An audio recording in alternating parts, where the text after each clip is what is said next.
of an opinion poll. TIFA, a polls body in a survey carried out towards the end of June, says that Raila Odinga leads in the presidential contest by a 42% margin over his closest competitor, Dr. William Ruto of Kenya Kwanza, who would come in second at 39%. Ruto's party, George Wajackoyah, would place third at 4%. The findings also indicate that a runoff would be in the offing as none of the candidates garner 50 plus 1% for an outright victory. The survey carried out towards the tail end of June 2022 shows an upward trajectory for the presidential candidate for the Azimio la Umoja, Raila Odinga. From 39% in May 2022, the Raila Odinga Karua ticket commands a lead at 42% of the vote for the presidency if the country's electorate went to the ballot today.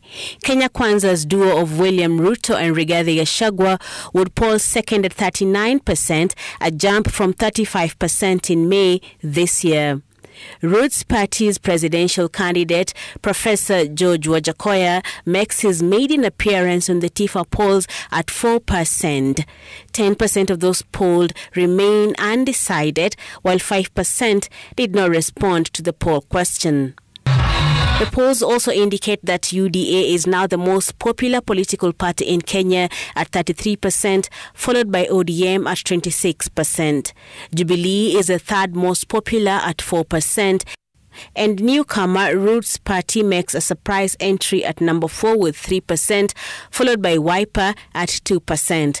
Ford Kenya, DAP Kenya, ANC and others tie at 5th position with 1% each.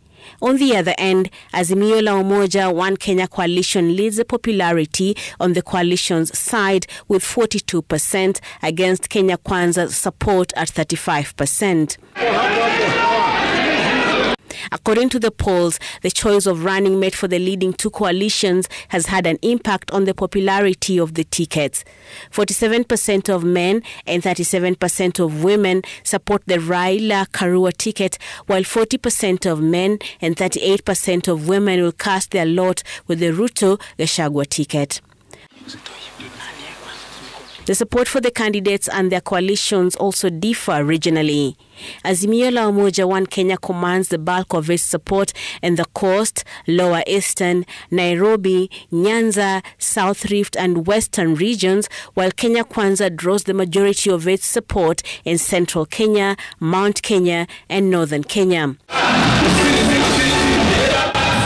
Newcomer Ruto's party George Wajackoyah's popularity seems to anchor in the youth vote, with the bulk of his supporters being in the 18 to 24 years old bracket, while women take up 4% of his support base.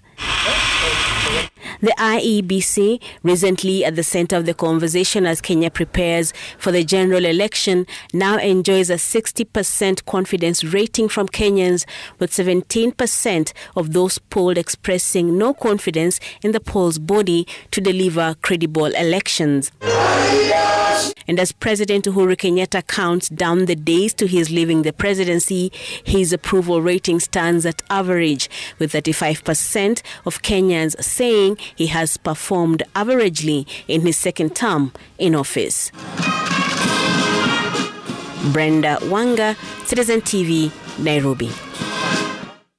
Well, still on the polls, Kenya Kwanza